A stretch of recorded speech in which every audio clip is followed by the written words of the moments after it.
With breaking new details on that Columbus Amber Alert, I'm Yolanda Harris. We're going to get you back to soccer in just a minute, but there is an active search right now for a missing 5-year-old boy. The search for the child is now in its 13th hour. Columbus police say they believe the boy is in danger after he was taken by his foster mother, 48-year-old Pammy May. Take a good look at these pictures. The boy is described as having black hair and brown eyes. Now, the search spans from Columbus to Cleveland. Columbus police say they first responded to a home in South Columbus on Reeb Avenue around 3 o'clock this morning. And then just before 6 a.m., police found the foster mother's car near Cleveland. The car was empty.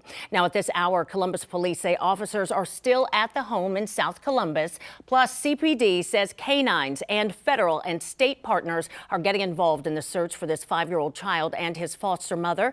Meanwhile, Columbus police investigators are asking people to come forward with information. They're also asking residents in that 43207 zip code to search their private property for anything that appears to be missing or out of place. If you've seen anything, if you've heard anything, if you saw that vehicle, if you think you may have seen them or have any information regarding their whereabouts, we're pleading, please give us a call.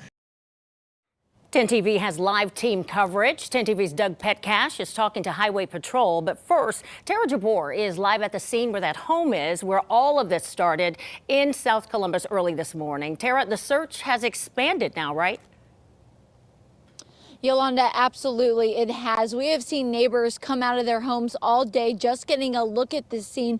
Police are still here on scene investigating this, but neighbors tell us that this really is not ordinary for the area. It's normally quiet with a little bit of police activity. Officers have been here on Reeb Avenue since just after 3 o'clock this morning when a man reported a little boy missing. At one point, the search and rescue dogs took police across the street near Champion Avenue. They followed the dog around the neighborhood for a while, but eventually came back to the house. Now, we spoke to Claude Briscoe, a neighbor. He told us he was worried to see all of the police activity and to hear about the missing 5-year-old boy.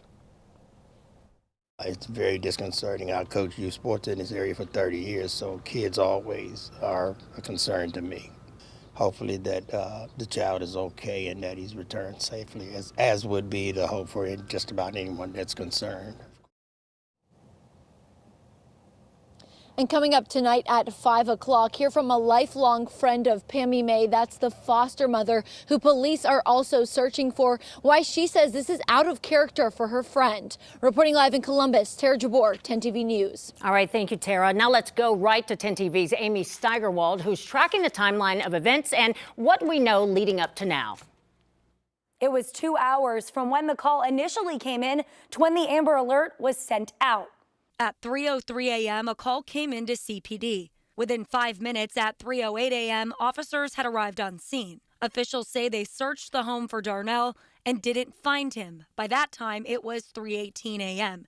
They told all Columbus police officers to be on the lookout and then notified the Ohio State Highway Patrol and Franklin County Sheriff's Office. 20 minutes later, after continued search of the scene, officials with the Special Investigations Bureau were asked to investigate alongside officers. At 4:20 a.m., Columbus police escalated the situation and asked Highway Patrol to send out an Amber Alert. About 50 minutes later, at 5:09 in the morning, the Amber Alert was sent to phones across the state. Within the hour, Brooklyn police found the car abandoned in the Cleveland suburb. Amy Steigerwald, 10 TV News. When the Amber Alert was pushed out to phones across the state, some people in the Columbus area didn't get all the information in that initial phone alert. Right now, 10 TV's Doug Petcash is live from Ohio State Highway Patrol with more on why. Doug? Well, Yolanda, as Amy just said, that alert was pushed out at 5:09 this morning, just 49 minutes after Columbus police requested that Ohio State Highway Patrol put out the Amber Alert. But this is a screen grab from a phone of what it looked like for some people in the Columbus area. Users couldn't click on it, and it only said Amber Alert in this area, execute action. It did not include info about Darnell Taylor, Pammy May, or a vehicle description.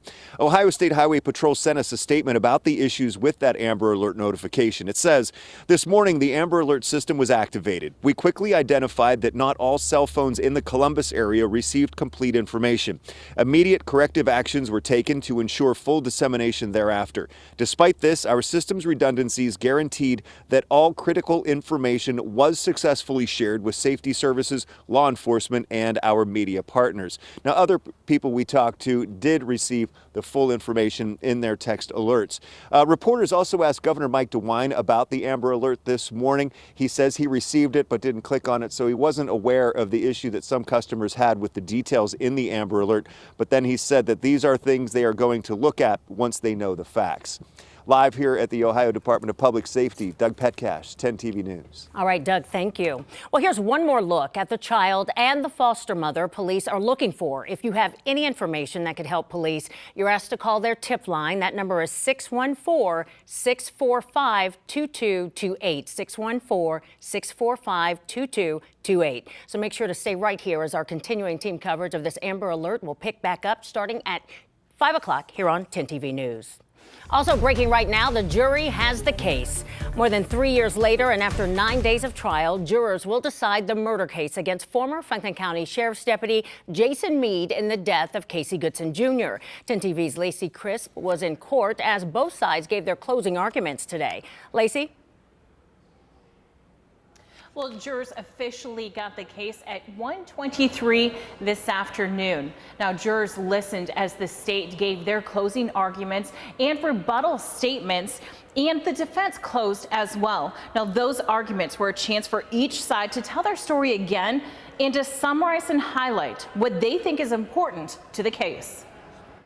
6 shots in the back.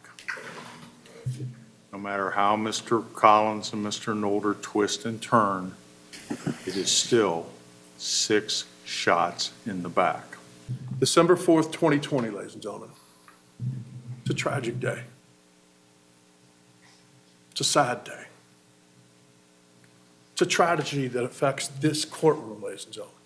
It affects this side of the courtroom. It affects this side of the courtroom.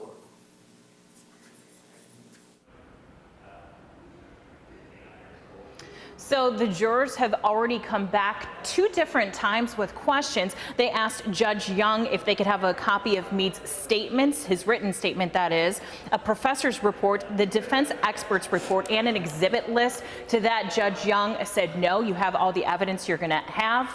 They came back again and they asked for a copy of Meade's statement that he gave on the witness stand, and the judge instructed them they would have to rely on their collective memory.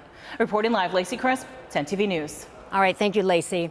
We're also following some breaking news out of Kansas City right now, where a fire official says 8 to 10 people are hurt after a shooting near the Chiefs Super Bowl parade there in Kansas City. This is a live look at the scene, and this all happened within the hour, around 3 o'clock. Right now, police also say 2 people are in custody. Now, in a post on social media, police told people to leave the area to be safe and let emergency crews get to those injured. Now, we're going to bring you updates throughout the evening as we learn more about this.